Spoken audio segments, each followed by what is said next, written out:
Hello, what's up? This is Corman Bahagian for another detalyadong review. This time, the itel A80, another budget smartphone po from itel, and this one, ang price po nito is nasa 3,993. So basically, this is 4,000 pesos.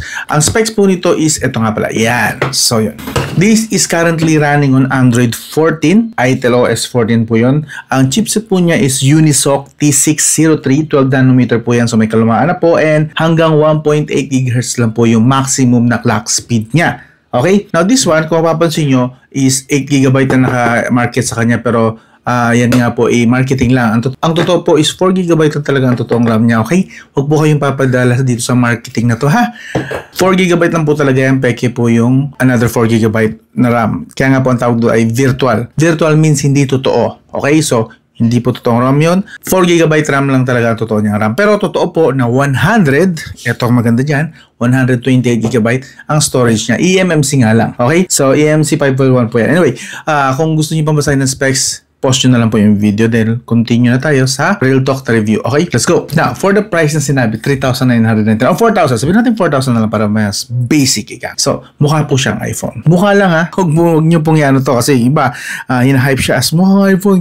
Kaya yung performance nito pang tatalo sa iPhone. No, mukha lang siyang iPhone. Like, actually, ang naalala ko sa kanya is yung lumang iPhone 11. Difference lang is malaki siya kasi iPhone 11 is alam ko, hindi, yung 11 Pro nga lang pa lang yan. May Max pa dati sa iPhone 11, hindi ko natanda. But anyway, sa unang tingin talaga mukha siyang iPhone. Unang tingin. And of course, may kasama po siyang case po, jelly case sa mismong box niya. So, may tatago mo pa yung iba pang detalye and mas magmumukha na lalo siyang iPhone. Pero, dun lang po natin ilalagay yung yung comparison sa iPhone. I mean, dun lang po natin ilalagay sa itsura lang. But, in reality, start agad tayo sa performance.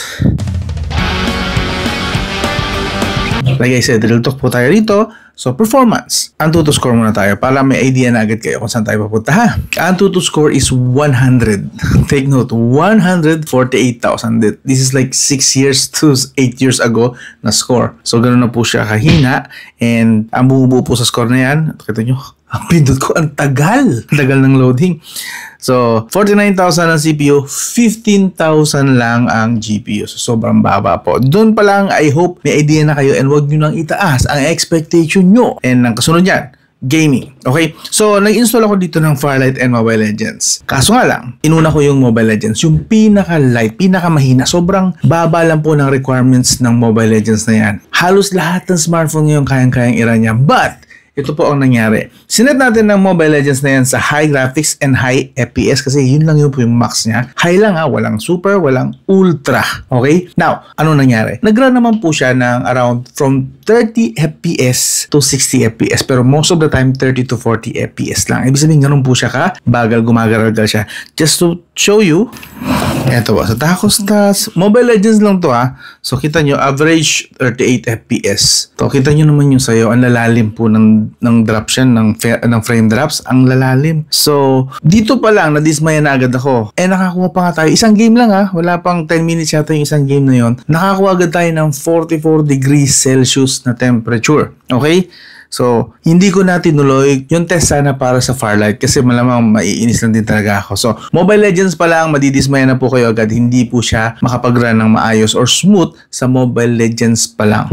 And nag-overheat na agad siya, Mobile Legends pa lang. So, yeah. You have to understand, kaya hindi ko na tinuloy ang pag-test sa Firelight, tinamad na ako. Weak po talaga itong chipset na to. Plus, parang ang bigat pa yata nang nilagay nila ditong software. Hindi nila in-optimize or hindi magaan para sa chipset yung software na nilagay itong Android OS na ito. So sad. So sayang nga lang kasi ang ganda sana, presentable, pero performance, bagsak. Okay? So, mag-react yan. Ano ba ina-expect mo? 4,000 pesos lang yan. Ang taas naman ang demand mo. Boss, kasi yung itel P65 na dagdagan lang 500, meron na kayo medyo matinutinong performance eh. Tapos meron pa po ngayon na Smart, na mayroong CTE Blade, dagdagan lang ng konti oh. Meron ka ng UFS 3.1, 128GB storage. Ganito oh. Abangan nyo nga palang full review nito. Mataas na expectation ko rito para sa kanyang price actually kasi mura pero tingin ko maganda makukuha natin doon. But this one, the itel A80 negative. Parang mas maganda pa nga ang itel A70. Kung di ako nagkakamali. Itel A70 I believe nasa around 4,000 din. So not this one. Ayaw kong i-recommend sa inyo to. Marami pong same price niya. Within itel din. Huwag na tayo umalis sa itel. Within itel din. Pero wag to. ibang ITEL na lang. This one, ito yata ang worst, currently ang pinaka-worst na ITEL na review ko within 4,000 range, 4,000 to 5,000. This one, wag to, ibang ITEL na lang. Mas goods pa yung mga yon kumpara dito. This is one sa performance. Yes, alam ko, binabash ko na talaga siya. Real talk po, okay? Basta, performance, lagapak. Understood? Okay? Now, malinaw na yan, hindi pang gaming si ITEL A80. Lipat tayo sa ibang features niya kasi hindi naman umiikot ang lahat sa gaming. Tama? Alright, sige. Lipat tayo sa display. Sa display actually, decent naman siya. Yun nga lang, medyo malabo po siya sa tanghaling tapat. So kapag ginamit po ito ng mga tropa nating riders na nagtatrabaho sa tanghaling tapat, medyo pahirapan po. Kung di ako nagkakamali, around 400 to 500 nits siguro, pero naglilin ako towards 400 nits lang kasi medyo may kadiliman talaga siya. So, full brightness po ang usapan na yun ha. So, doon pala medyo alanganin na. Overall, siguro kung gagamitin nyo lang to sa loob lang ng bahay, o hindi naman kayo naglalabas, pwede rin sa trabaho pero loob lang ng office siguro, pwede to. Pang social media, call, text, maybe chat na rin pwede. Pero again, no heavy gaming or anything. Okay? So, possible po siya magamit pa rin naman. I'm not saying total basura ito ha. Sa performance lang na nag-expect na makakuha ng budget gaming phone, tanggalin na po natin yung idea na budget gaming phone ito. Budget phone na lang. Ilagay lang natin sa budget phone for 4,000 pesos. Okay? Now, wag din po kayo papasiro sa kanyang 90Hz screen refresh rate. Okay? So, ito po ang kanyang specs sa display. 6.7 inch, 720 po siya, IPS LCD, and hanggang 90Hz screen refresh rate. In terms of panooran, decent na rin naman to. Again, wag lang sa masyadong maliwanag or sa tanghaling tapat. Sa loob lang ng bahay pwede to. Very usable po ito, okay? So siguro pwede to panooran na lang ng kids nyo, mga lolo't lola nyo, mga matatanda siguro. Pwede pa siguro, okay? Now, lipat naman tayo sa audio. So, sa audio po, meron po siyang single speaker lang. So, decent naman yung audio, yung loudness, maririnig naman kung nasa loob ka ng isang bahay or room na medyo tahimik. But, pag medyo maingay, may background noises, medyo alanganin ka ron. So, yeah, parinig ko na lang sa inyo para may idea kayo ng konti. Okay?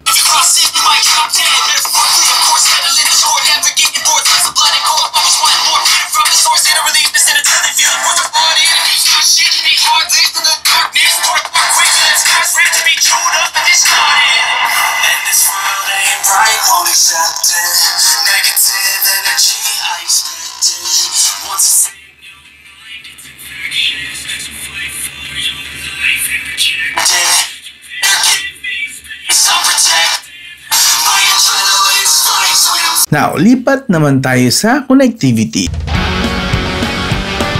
So, this one has 4G LTE lang po siya sa mobile data and sa Wi-Fi naman 2.4 GHz lang. Wala pong 5 GHz itong smartphone na to. Yeah, that's another sadness na naranasan ko sa kanya, gamit ko sa kanya more than 2 weeks. Okay? Walang 5 GHz, so sobrang bagal po ng Wi-Fi niya. So, pakita ko sa inyo yung mga speed test. So, yun. Sobrang hina niya sumagap ng mobile data. Mas maayos pa yata yung ITEL A70 kung di nagkakamali. At saka RS4, mas maayos pa yata yung ITEL. Again, mga ITEL din yun ha. Hindi na tayo lumalayo sa ITEL. Mas okay pa yata ang signal nung kumpara dito. So, wag to. Pagdating sa connectivity siguro kung gusto nyo yung real time na malakas, no, hindi ito. Medyo kulera talaga itong si ITEL A80. Now, meron siyang 3.5mm jack just in case na curious kayo. Yes, USB 2.0. Supported din po niyan, don't worry, ang OTG. Meron siyang side-mounted fingerprint. Okay? And actually, ito may kabagalan din. Ito mo.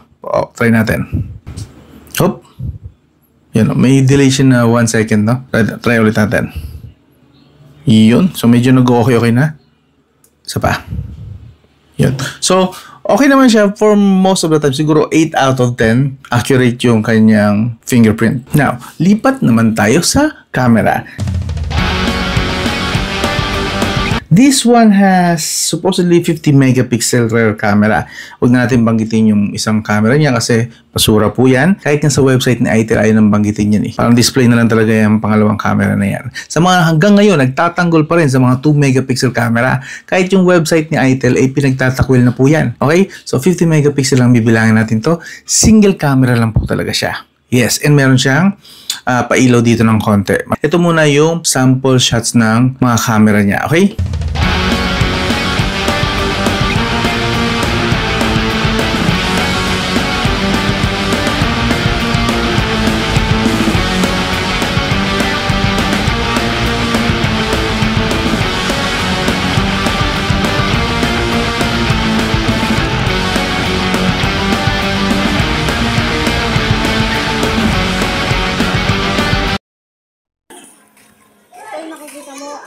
lang nakalagay.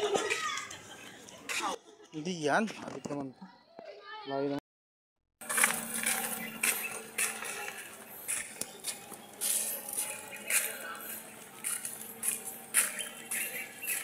Kung di ko nabanggit, sa front camera is 8 megapixel and yun nga. Pwede na, magagamit naman. Social media ready na rin naman. Pwede na. Hindi naman siya basurang-basura or potato. Pwede na po yan. So, for camera, lagay lang natin siya sa sakto sa price niya na 4,000 pesos. Pwede na rin yun. Now, yung pailaw naman, papakita ko lang sa inyo saglit kasi andyan yan. So, banggitin natin. So, ito po yan, backlight effect. So, yeah, pakita ko lang sa inyo.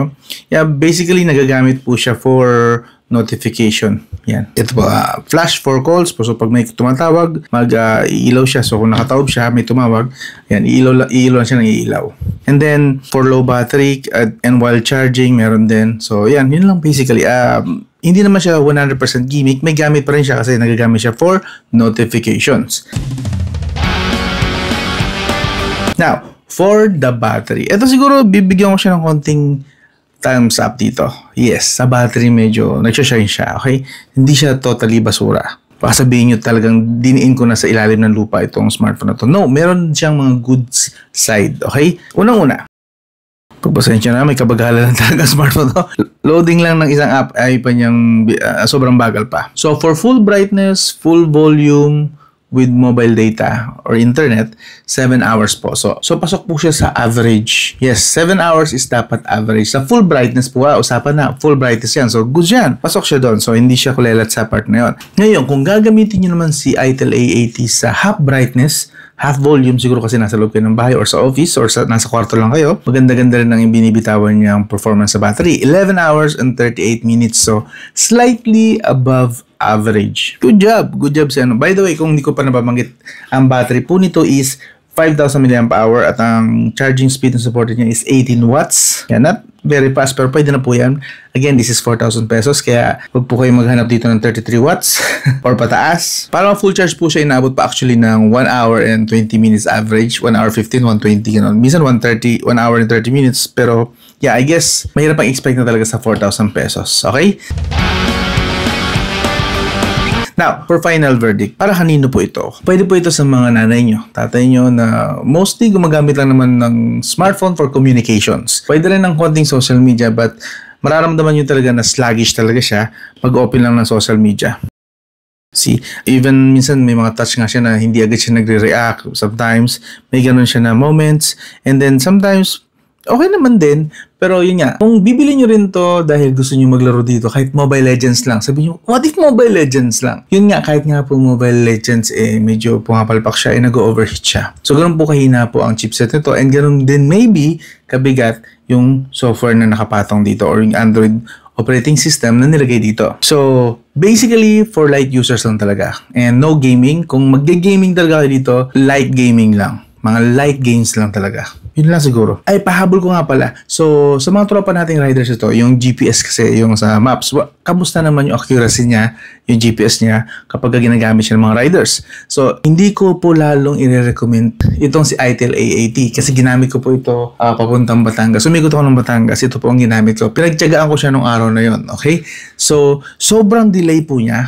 Yung munang mga napansin ko, hindi ko na nakuhanan actually sa camera, pero trust me, ito talaga nangyari. And ang pinakamalala pong naranasan ko rito using Google Maps is may malinis na 5 minuto, 10 minuto. Akala ko, umuusad ako. Pero sa maps, hindi pala gumalaw. Hindi pala siya umalis sa lugar. Di ba, maandar ang motor. Tuloy-tuloy. Wala halos traffic kasi Batangas naman doon. Bihira naman ng traffic doon. Usually, ang traffic lang around Santo Tomas lang. So, may mga times na dire-diretso naman yung takbo. Hindi siya umalis sa maps. Okay? So, kapag tinap ko uli yung screen, saka lang siya jump ulit, papunta ulit sa kung saan na talaga yung location ko. So, medyo misleading siya. So, hindi ko siya i-recommend sa mga tropa nating mga riders. Kung bibili nyo to, kasi pang lalaspagan nyo sana, gagamitin nyo yung Google Maps, wag po ito. Kasi baka mamaya mapahama kayo or anything kasi hindi po minsan umuusad yung sasakyan dun sa Google Maps. Nag-i-stop siya ng ilang minuto. Then, kapag tinatch mo na lang siya ulit, saka lang siya ulit gagalaw. Yeah, maybe dahil sa overheating kasi tanghalin tapat din yung possible. So, all the more reason na huwag nyo pong bibili nito kasi syempre, mabababad siya sa araw. Mag-overheat siya, tapos gano'n na nga siya kabagal. ganun pa kahina yung kanyang GPS, mahina din sumagap ng mobile data. So, talagang lalong hindi ko i-recommend ito sa tropa nating mga riders or mga drivers. Itong si ITEL A80. So, bagsak po siya doon. Talagang sa battery lang po siya medyo pumasa-pasa. Okay? So, I hope huwag kayo magagalit sa akin kung nag-real talk ako. Actual experience po yun. Ginamit ko po talaga siya ng 2 linggo mahigit. So, please, huwag nyo pong masamain kung ito ang napili nyo, nabili nyo na tapos pinabash ko. Yun pong naranasan ko Huwag nyo na pong personalin kasi wala naman pong mapapala kayo dyan kung pinapersonal nyo yung mga review kasi actual na test po yun. May pinakita akong proof, may pinakita tayong mga test at yun talagang lumabas. Huwag nyo pong personalin kasi hindi naman po kayong tinitira ko kundi yung smartphone. Sana next time better than this. Pero balik tayo sa katotohanan. This is just 4,000 pesos. Huwag kayo magalit sa akin ha. This is just 4,000 pesos. I guess okay na lang din yun kung call, text, social media, basically communication, magagamit siya. And maganda rin naman na screen kahit paano. So makakapanood-panood kayo rito ng mga YouTube, movies maybe. So 4,000 pesos I think pwede na. Swak na siya. Pero yun nga lang, beware lang sa mga gagamitin siya for gaming at saka for Google Maps. No. Okay? So sulit siya kung light use lang talaga. Pero gaming, Google Maps, no. Hindi na siya sulit doon sa part na yun. Kung yun ang purpose nyo. Okay? So hanggang doon lang. This is Cotman. And this was ITEL A80. Baka ibenta ko po ito. I'm not really sure. Abangan nyo na lang sa aking Facebook page sa Aslan Store. Yan. Hanggang doon lang. This is Cotman. I'll talk to you again soon. I hope consider nyo pa rin mag-subscribe, like, and share. Walang pilitan. Libre lang naman po ang subscribe. Pero kung ayaw nyo, kung pinapersonal nyo yung mga sinasabi ko rito, okay lang din po. Mag-iwan na lang kayo dyan ng thumbs up or anything. Or move on na lang. Okay? Bawal po mag-toxic ng words. So please, wag na lang sabihin yung mga nasa isip nyo. Kung negative lang din naman sasabihin nyo. Kasi tatanggalin lang din naman yan ni YouTube. So, na lang. I'll talk to you again soon.